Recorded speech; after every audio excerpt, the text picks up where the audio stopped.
Good afternoon. How are you guys? So evidently this is Dedrick's attorney. We've heard from the prosecution. We've heard from cases. I was able to go to Michael Boatwright's attorney. I went to rerun.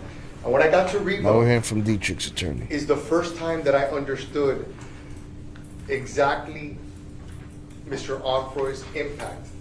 When I got there, there was an entire block of candles and pictures, and I'm talking about the entire block.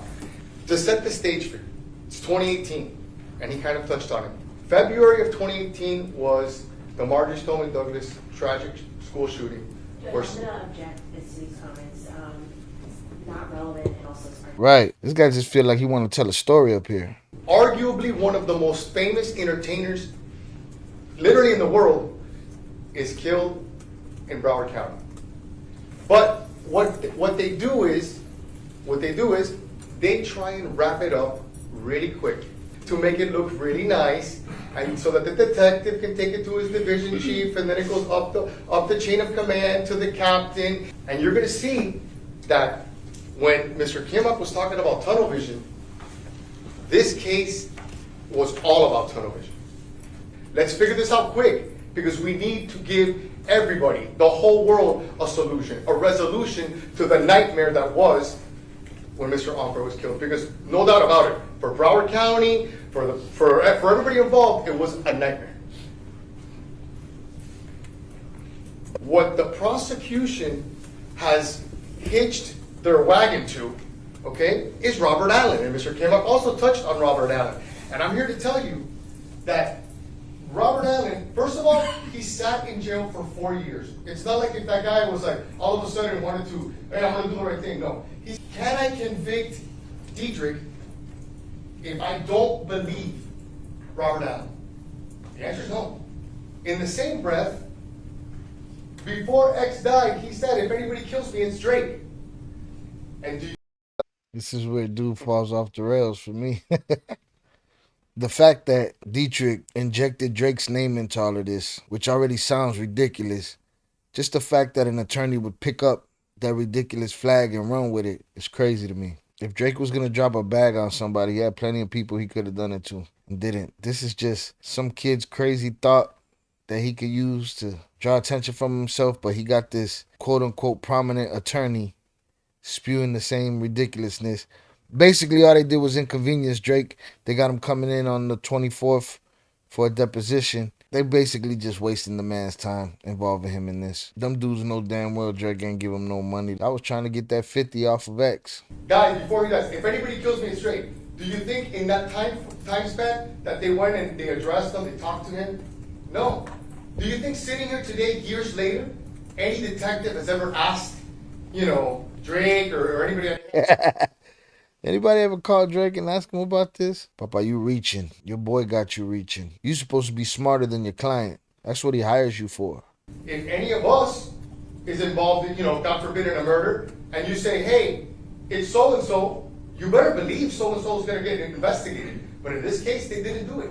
There was an individual by the name of Antonio King, a.k.a. 600 Breezy, that posted on YouTube saying, when I get off of probation, Bruh just want to have a whole social media conversation and just muddy up the waters for the jury with a bunch of way out theories. Dudes is running their mouth all day on the internet, talking crazy to each other, telling each other about when they're going to pull up. This guy's going to bring up every rap beef. Could have been the dude, didn't Triple X get knocked out on stage? Could have been him too. Why ain't you going down that road, counselor? This guy's funny. Why would they not investigate it? Because it doesn't comport to the narrative that they want. You're gonna hear from Cleopatra Bernard, Mr. Onfroy's mom, and she's gonna sit there, and she's gonna tell you that the reason that she wanted security with Mr. Onfroy on the day that he was shot was because of the issues that he had with Drake and Migos. She's gonna tell you that. All right, I want to hear that. I'm looking forward to her telling me that. And why she sent that worthless old uncle with him. Dude was garbage. Dude did nothing. Dude panicked and ran. If he could pull 250 grand for motorcycles, he could pull some money for security. Theo, whatever his face is, wasn't going to do it. The mom is going to tell you that that's why I wanted that security with him. Curcio himself is going to sit there and tell you, okay, The Crime Stoppers. Did any name consistently come up? He's gonna tell you, yeah, Drake. He's gonna tell you that. But they never investigated it. And you know what? Celebrity is not a cloak of invisibility. If you're part of a case, you're part of a case. And they should have. But just the fact that Drake is involved in this conversation is an insult to the whole thing and a testament to everybody running their mouth. Understand something. Everybody's fans and people that are out there that are fans, that don't mean they're smart. And a lot of these people think that these millionaire rappers are just at each other's necks trying to smoke each other. Nah, it ain't like that. It ain't the 90s. It ain't like that. These dudes got bread. You think Drake is going to risk himself? He's the highest paid artist in the world. You think he's going to risk himself by putting a bag on X? You think X could have stopped Drake's money enough for him to worry about, man, I got to get rid of this dude? No, man. This is just all his silly fans that ain't that bright calling in the conspiracy theories. It's the easiest thing their mind can formulate and put together and say, man, we got to stop giving everybody's not smart. We got to stop pretending that. We got to suffer fools sometimes. And I'm looking forward to spending these weeks and these months together with you so we can figure out what the truth is in this case. Wow. It was Jay-Z. Tupac did it. Trayvon Newsome wasn't there that day. Nobody was there that day. They said Dedrick was there, but he wasn't in the car. They said Michael Boatwright was in the car, but he was at his grandmother's house during the murder. And now, Trayvon Newsome wasn't there either. Trayvon Newsome wasn't there that day. He is an innocent man wrongfully accused because of the choice of people he hung out with. Robert Allen is the unfortunate friend of Trayvon Newsome. Unfortunate in the sense that when he was dead to rights, caught involved in a first-degree murder, on video, no question, it's him, it's his face, he's there, he's involved. All right, so this attorney's like, let's put it on this rat. This rat was on tape. You saw his face. My guy wasn't even there. The police looked into his social media and found friends that might fit the description of the people that you see in that video jump out of that car with guns. But you cannot tell for 1 second who those two people are that jump out of that car. My opening statement and all opening statements are supposed to be about what the evidence will show. But in this case, I'm going to tell you what the evidence will not show. The evidence will not show Trayvon Newsome at the scene of that crime or at Riva Sport. The evidence will not show that any firearm was ever recovered that could be matched or linked to Trayvon Newsome. So far, this case seemed real light when it comes to physical evidence. They don't have a murder weapon. They got a testimony of someone cooperating. They got video evidence. And they got social media evidence. I haven't heard them say anything about any corroborating DNA and none of that. Don't be so sure these guys are guilty and slam the gavel too soon. Never know with this court system. The evidence will show no DNA whatsoever found on the body of Mr. Onfroy or on that car. No credible eyewitnesses. No proof Trayvon was ever at Riva that day. No less that he's that shadowy person you see in the video jump out of the car and appear to brandish a firearm. You will see a video of Trayvon later on in that car because he knows these guys. Mr. Allen testified that Trayvon had been staying at his house for a few days before this. An hour or two after this terrible thing happened, Trayvon's in that Dodge Journey. These guys share everything. Phones, photos of each other, the car. They're living together. But he is not the person that was at the scene that day participating in this homicide. So there's all kind of killers on the loose out there if they didn't catch them. If it wasn't these dudes, who was it? Where they at? Drake's probably hiding them out, aiding and abetting them. Did Drake throw them on a private jet and send them away? Where they at? But what you haven't heard yet is that Trayvon goes to that scene of that accident because he's got a license to claim that car back. You've been in a horrible murder, attempted robbery in that car 2 hours before, and you go to where that car is now in the hands of law enforcement and say, hey, can I take the car back? Listen, man, again, maybe you're not dealing with the brightest bulbs. These dudes bought a mask. These dudes bought a mask at the scene of the crime. So we got to take into account that they weren't that bright. You will find the sum total of Robert Allen's involvement in this. You'll come to the conclusion he's not reliable at all. not credible at all, and you'll follow the court's instructions and disregard his testimony in total. That is the only testimony in this case that you will hear that comes anywhere near making it look like Trayvon Newsome had something to do with this. Just the one witness. No physical evidence whatsoever. Making it clear. Can't believe this rat. All three of them made it clear. He better be pretty damning if he's the prosecution's Hail Mary, because I do see a lack of physical evidence. I ain't no lawyer. I'm a dude that watch lawyers on TV. I haven't seen them hold up one plastic baggie with a piece of evidence in it yet. That could be a problem. That lawyer was on his P's and Q's. He was the most poised out of all of them, the most direct, not very wordy. He just said what he had to say, got his point across, and got out of there. Again, another one. My boy wasn't there. He had nothing to do with it. He was nowhere near there. No cell phone pings, no DNA, no physical evidence, nothing. Prosecution and Robert Allen got to bring it. He better have some damning testimony. State calls their first witness. Solemnly swear to tell the truth, the whole truth, and nothing but the truth? Yes. Thank you. You may be seated. No more Bible, no more God. You just swear. Please state your full name and spell your last name for the record. Cecilia Ramos, Ramos.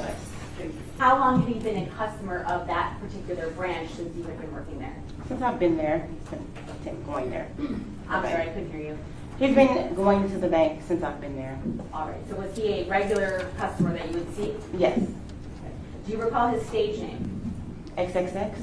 Is that what you would call him? I would call him Jahseh or Jah. Okay. Buddy thinking nothing of it. Buddy thinking, I'm going to go take this 250 out, go buy a bunch of bikes at Wave Runners. We're going to spend this money, this hard work. We're going to enjoy this time. And got smoked, minding his business.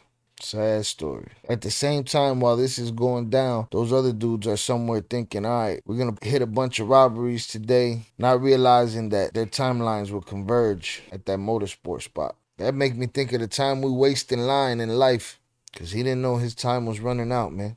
All that waiting, and you still ain't going to give him his 250. You don't seem annoyed. You seem to be pleasant with her. You're going to accuse Drake, you might as well accuse the lady in the sunglasses, old girl in the black t-shirt. Got him waiting more. Spent the last hours of his life waiting for some paper. Did that money seal his fate? Nah.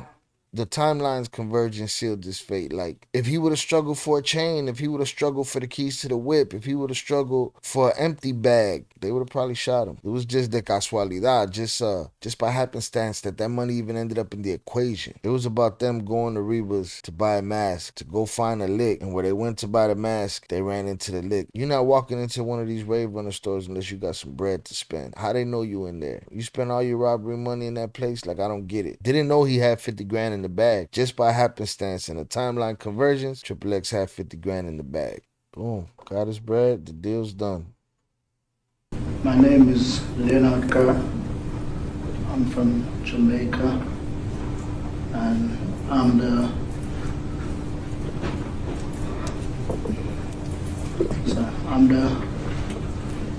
uncle of ex-smaller brother Aiden Kerr. Okay, so you would actually cook for the victim in this case, on occasion? Sometimes when his mom asks me to prepare something from the shop. And what was your interactions with him during this time? How would you say your interactions were with him when you would cook for him or just do various things for the family? Interaction with Jahseh. Yes, with Jahseh. I just drop the food and move on. Okay. Were you friendly with him? Not like, I wouldn't say that. Now, what I'm asking is not if you were friends with him. Were you friendly? Were you cordial with him? Yeah, if I go there and I drop the food, he would greet me and I move on. Just drop the food, move on. 'Cause Okay. I have to go back to work and anything like that, so I don't. It sounded like they weren't messing with each other right there. Not that it matters. I don't think it matters. That explains it. And guess what? I don't expect him to have been able to do anything. You know what I'm saying? He just jumped out and ran. I can't see myself running on my nephew like that. That explains that they weren't so close, so it was nothing for him to jump out that car and run off the way he did. But evidently, they didn't have the closest of relationships. The way he talks about he dropped the food off and move on. Like, bro, no pleasantries. X seemed to have conversation with the bank teller. He seemed to have conversation with everybody. Y'all probably had a reason to have a beef. Now let's talk about June 18th, 2018. So that's probably it too. He was gonna buy a bike. He was gonna ride the bike home and let Uncle Useless drive the whip. So dude was there to do a service. He wasn't there to defend nobody. He wasn't there for protection. She sent him to drive. I'm gonna ask you, during the time that you were there and you were walking around, did anything stand out to you about the Louis bag that caused you to say something to Jahseh? Yeah. What is that? I see like the money was one money push out, and I touch him and I say, close the bag, the money hanging out. And he said, okay, bro, pull it out. That's it. When you say money, you're talking about U.S. currency cash you saw sticking out of the US, bag? yeah, it was US. Which is the thing to do. Yeah, you don't want nobody seeing the money, but I don't think that had anything to do with anything. I think whether that bag was empty or that bag was full, the way the timelines converged, they were gonna get him for something. Whether it be a chain, whether it be the whip, whether it be the bag itself, whatever, they were gonna get him for something. We were walking to the car. On the side there, someone, a white guy and a girl was there sitting. They asked him for a picture. The guy asked him for a picture, and he was like, no bro, I'm cool. And he just moved on. When I look around on the guy, he was like, I see the guy, just nodded his head. Okay, so a fan potentially asked him for a picture and he said no. Yeah, I feel like we're messed up. I have a feeling like he felt something when them dudes left that store. I don't know much about his character and how he does things. I know he's had some controversy in the past or whatever, but I don't know if he's quick to say no to people that want to take pictures, but it seemed like he didn't want to stick around there and lollygag, you know what I'm saying? He wanted to get from point A to point B and keep it moving. I feel like he felt something when them dudes came in there, bought a mask, and bounced. We get in the car, we were driving out. At the exit, by the time he looked over, I see a car just coming down, block the entrance, pulled by the entrance. After the car pulled by the entrance, two persons jump out of the side to us, jump out of the car. One go on Jahseh's side, one come on the side that I am on. All right, let's talk about that for a second. When you say two persons, what gender were they? Men. Were you able to tell what race they were? No, no. Why not? Kids. Were they wearing anything to obstruct their identity? I can't remember right now who they were dressed in at the time. Say that again? I can't remember what they were dressed in at the time. After so long, I don't remember. Okay. Was there anything covering their face? That's the thing I can't remember. What? Yo, that's weird. You can't recall if they had masks on or not?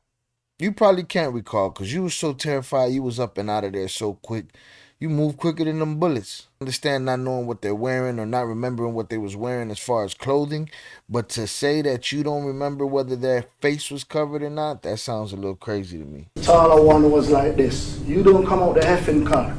And he was like with a gun. You don't come out the effing car. The shorter one was at Jahseh's side. Come step down, please. I don't remember that. I remember the tall dude and the short dude being on X's side, all kind of struggling, Buddy bailing, jumping out and running, and then the short one came around to that side and got in the car. So. And who was he referring to when he said that? He was talking to me. Why was he saying that to Talking you? to What you, were but you you doing? jumped and ran out that car. And the next one was around to Jahseh's side of the car. Digging, give me the chain. Where's the chain? Give me the chain. Who was saying that and who was he saying it to? Jahseh, he was out digging Jahseh back for a chain. What was Jahseh doing in response to that? As one of the gunmen is trying to grab his chain. I hear it was like he was saying, what is for? Did at any point, or were you aware, did Jahseh even have any weapons or anything on him that you're aware of? No, I didn't see him. Did you? Were you armed? No. Okay, so tell us next then what happened. Yeah, you were there for nothing. You were there to drive back. That was it. His mama ain't send you there to protect nobody. You was there to drive. Once the doors activated and opened, you basically ran for your life? Yes, ma'am. Do Absolutely. you recall what happened as you're running? Okay.